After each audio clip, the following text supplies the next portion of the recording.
मैं एयरपोर्ट में आ रहा था तो एक व्यक्ति ने देखा हम गेरुए कपड़े में हैं कि तो आप हरे कृष्णा वाले हैं आप।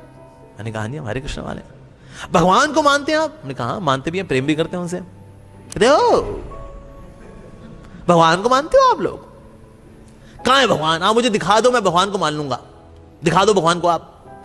मैंने कहा आप में बुद्धि है, आप मुझे बुद्धि दिखा दो अपनी, मैं आपको भगवान दिखाऊंगा। क्या करना चाहते हैं आप? मैंने कहा भाई simple, it's a business deal.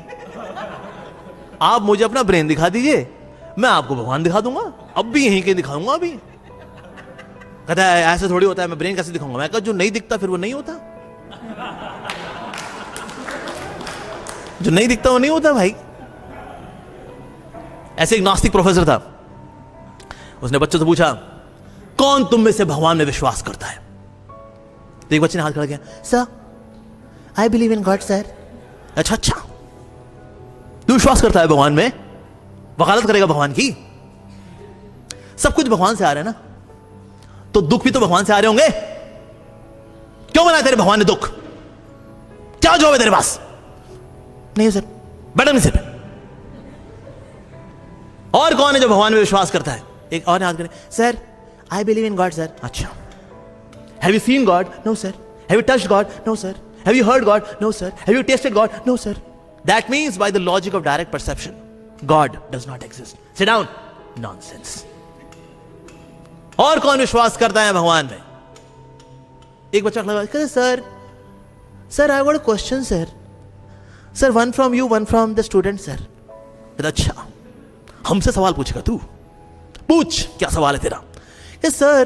Sir what is darkness sir? ये अंधेरा क्या होता है सर? प्रोफेसर ने कहा, well darkness is nothing but the absence of light. रोशनी की अनुपस्थिति को अंधकार कहते हैं। तो सर इसके लिए फिर हमें रोशनी को सर दोष देना चाहिए, क्योंकि ना क्या है ना सर, रोशनी ने अंधकार बनाया अपनी अनुपस्थिति से, तो सर इसलिए ना ये जो है ना वो जो है ना मतलब रोशनी को दोष देना चाहिए ना सर। प्रोफेसर ने कहा, नहीं, दोष हमारा है। आप स्विच ऑन करिए, लाइट आ जाएगी, अंधकार चला जाएगा। तो बच्चे ने कहा, सर सिमिलरली सर ईविल या दुख या कष्ट या संघर्ष और कुछ नहीं है सर, ये तो भगवान की अनुपस्थिति है सर, और इसके लिए हमें भगवान को दोष नहीं देना चाहिए, हमें दोष देना चाहिए, क्योंकि हम जब भगवान की अनुपस्थिति चुन लेते हैं ना, हम ऑटोमेटिकली दुख को चुन लेते हैं सर। Oh smart boy. तो बच्चे ने कहा, सर सेकंड क्वेश्चन सर बच्चों से सर। ओके बच्चों, who has seen the brain of professor? Nobody. Who has touched the brain of professor? Nobody. Who has tasted the brain of professor? Nobody. Who has heard the brain of professor? Nobody. It means by the logic of direct perception, God does not, the brain of the professor does not exist. तो जिसका दिमाग ही नहीं है उसको कहाँ को इतना खाली बिली सीरियसली ले रहे हो यार? सो रिडक्शनिस्ट ऐसे होते हैं, वो और पहले से लेके चल रहे हैं, वो भगवान नहीं। उसके बाद उसके आगे पीछे थ्योरी वोरी चिपकाएंगे, बिंदी काजल वगैरह लगाएंगे उसके ऊपर, लेकिन वो पहले से लेके चल रहे हैं, सर भगवान नहीं है। Not that they are seekers of the truth, you know, ऐसा कुछ भी नहीं है। एनोलॉजीज भी इनके पास होती हैं अपनी फालतू फिलॉसफी को बताने के लिए। जिस प्रकार से कलम लिखती है, कलम खुद नहीं लिख सकती। जी हाँ भाई और बहनों, लिखने वाला कौन होता है? लेखक। लेखक उंगली से नहीं लिख सकता है, समझ रहे हैं आप? उंगली से नहीं लिख सकता है, उसको पेन चाहिए, लेकिन पेन अपने आप में खुद नहीं लिख सकता है। तो लिखने वाला कौन? पुरुष। पेन क्या है? प्रकृति। हो जाए तालियां जी, क्या बात है सर, क्या बात है। इसके लिए एक और उदाहरण मैं देना चाहूंगा आप लोगों को। देखिए भगवान वगैरह कुछ नहीं है, ये प्रकृति क्या है जी? ऑटोमेटिक है। ऑटोमेटिक है जी, इसका मतलब क्या है? क्या देखो जी, ऑटोमेटिक के लिए आप बड़ा सिंपल एग्जांपल देता हूं मैं आपको।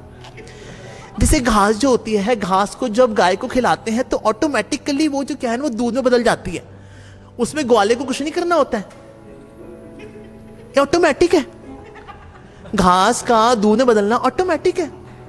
उस तरह से सूरज का उगना, सूरज का ढलना, पानी का बादल बनना, बारिश होना, फिर वापस होना, कार्बन साइकिल, वाटर साइकिल, ये साइकिल वो साइकिल, ये ऑटोमेटिक है।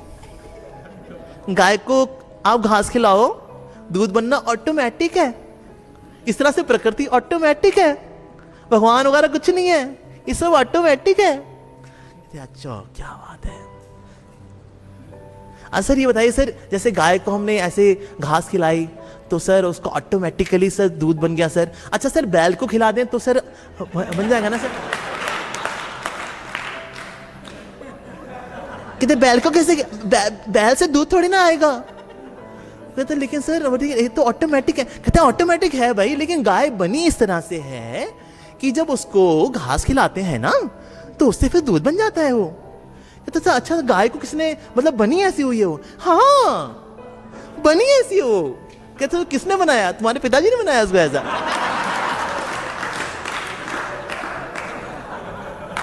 इवन प्रकृति ऑटोमेटिक है तो इसको ऑटोमेटिक बनाया किसने? अगर सॉफ्टवेयर भी होते हैं ऑटोमेटिक होते हैं, जैसे आपने देखा ये रेलवे रिजर्वेशन में जो सॉफ्टवेयर होता है it is automatic, seat allocation it's automatic. अरे को प्रोग्रामर था तो उसने उसको ऑटोमेटिक बनाया ना। तो इवन प्रकृति ऑटोमेटिक भी नजर आती है, इवन उसके पीछे there has to be person जो जिसने उसको ऑटोमेटिक प्रोग्रामिंग किया कि ओके तुम ऑटोमेटिक चलती रहे इस तरह से। तो इसीलिए जो एथिस्टिक सांख्य है, नास्तिक सांख्य, इसे पूछना अच्छा सर ये प्रकृति है, पुरुष है। अच्छा पुरुष संसार में फंस कैसे गए? जन्म मृत्यु के चक्कर में फंस गए हम, इतने कष्ट पा रहे हैं हम लोग, ये फंसे कैसे? मतलब वो फंसे मतलब अरे तो हम फंस गए।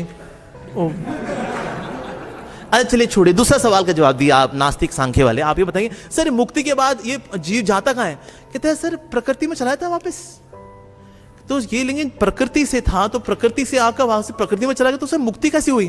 कहते देखिए मुक्ति कैसे, मतलब ये मुक्ति तो मतलब तो सर मतलब कि मुक्ति तो मतलब मुक्ति माता जी की जय। सर ये तो पता नहीं, क्योंकि सिर्फ यहां पर पुरुष और प्रकृति को लिया जा रहा है लेकिन भगवान को नहीं लिया जा रहा। लेकिन भगवान कब लिया करते हैं? इस पिक्चर के अंदर भगवान को भी ले आते हैं। जैसे एक और सवाल अगर मुझसे पूछना, अच्छा प्रकृति और पुरुष में दोनों कैसे आए? कहते प्रकृति जो है पुरुष से आई है, पुरुष जो है वो प्रकृति से आया है। और सर दोनों कैसे आए? कहते दोनों तो पता नहीं, बंटी बबली से आया, बबली बंटी से आया। कहते ये बंटी बबली जैसे मम्मी पापा को ले आओ पिक्चर में क्लियर हो, अरे भाई ना बंटी बबली से आया ना बबली बंटी से आया, दोनों के दोनों मम्मी पापा से आए। जैसे ही पूरे सांख्य फिलॉसफी के अंदर भगवान आ जाते हैं सारे क्वेश्चंस का जवाब मिल जाता है। प्रकृति और पुरुष दोनों के दोनों कहां से आए? परम पुरुष पुरुषोत्तम भगवान श्री कृष्ण से आए। Very clear. अच्छा मुक्ति के बाद जीवात्मा कहां जाएगी? भगवान के पास जाएगी। अच्छा फंसी क्यों? Because of rebellious nature. सारे सवालों का जवाब मिल जाता है अगर भगवान को पिक्चर में लेकर के आ जाए तो। लेकिन जो कपिल का, जो नास्तिक कपिल का सांख्य योग है उसके अंदर भगवान को पिक्चर में नहीं लेके आते, सारे पिक्चर में कंफ्यूजन हो जाती है। कहते ये तो अब क्योंकि इसकी एनालिसिस बड़ी अच्छी है, गाय, ये कलम, लेखक, तो जो कम बुद्धिमान लोग होते हैं वो नास्तिक सांख्य फंस जाते हैं। लेकिन भगवान को जो सम्मिलित करते पूरी पिक्चर के अंदर तो पिक्चर बड़ी अच्छे से क्लियर होता है। Oh nice, very good.